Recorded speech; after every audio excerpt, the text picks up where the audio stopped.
Assalamualaikum warahmatullahi wabarakatuh. Semoga kita semua selalu dalam lindungan Allah. Amin ya robbal alamin.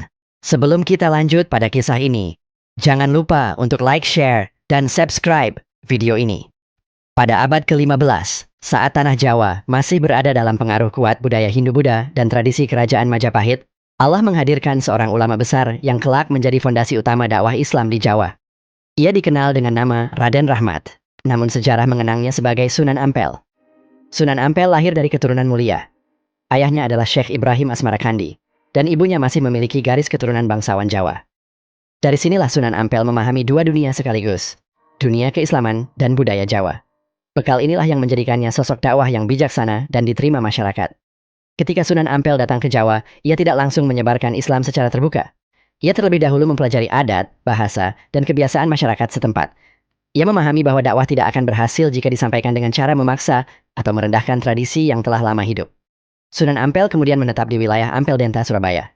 Di tempat inilah ia mulai membangun pusat pendidikan Islam yang kelak menjadi sangat berpengaruh, Pesantren Ampel Denta. Pesantren ini bukan hanya tempat belajar Al-Quran dan ilmu agama, tapi juga tempat membentuk akhlak, kepemimpinan, dan kepekaan sosial. Di pesantren ini, Sunan Ampel mendidik para santri dengan kedisiplinan dan keteladanan. Ia tidak hanya mengajarkan teori, tetapi juga mencontohkan langsung bagaimana menjadi muslim yang berakhlak mulia. Dari pesantren inilah lahir tokoh-tokoh besar seperti Sunan Bonang, Sunan Derajat, Sunan Giri, dan para ulama yang kelak dikenal sebagai bagian dari Wali Songo. Salah satu ajaran Sunan Ampel yang paling terkenal adalah Moh Limo, 5 larangan utama yang menjadi dasar moral masyarakat Muslim Jawa. Moh Limo berarti tidak berjudi, tidak mabuk, tidak mencuri, tidak berzina, dan tidak berbuat maksiat. Ajaran ini disampaikan dengan bahasa sederhana agar mudah dipahami rakyat jelata. Sunan Ampel memahami bahwa Islam harus disampaikan secara membumi, sesuai dengan tingkat pemahaman masyarakat. Selain sebagai pendidik, Sunan Ampel juga berperan sebagai penasihat kerajaan. Ia memiliki hubungan baik dengan para penguasa, namun tidak pernah menjual prinsip agama demi kekuasaan. Ia menempatkan Islam sebagai pedoman akhlak dalam kehidupan bermasyarakat dan bernegara. Sunan Ampel dikenal sangat tegas dalam prinsip tauhid. Ia menolak praktik-praktik yang bertentangan dengan ajaran Islam, namun tetap menyampaikannya dengan hikmah. Ketegasan ini membuatnya dihormati, bukan ditakuti. Masyarakat melihatnya sebagai sosok ulama yang lurus, adil, dan dapat dipercaya. Dalam kehidupan sehari-hari, Sunan Ampel hidup sederhana. Ia dekat dengan rakyat kecil, mendengarkan keluh kesah mereka, dan membantu sebisanya. Ia mengajarkan bahwa ulama sejati bukan yang jauh dari masyarakat, tetapi yang hadir di tengah mereka.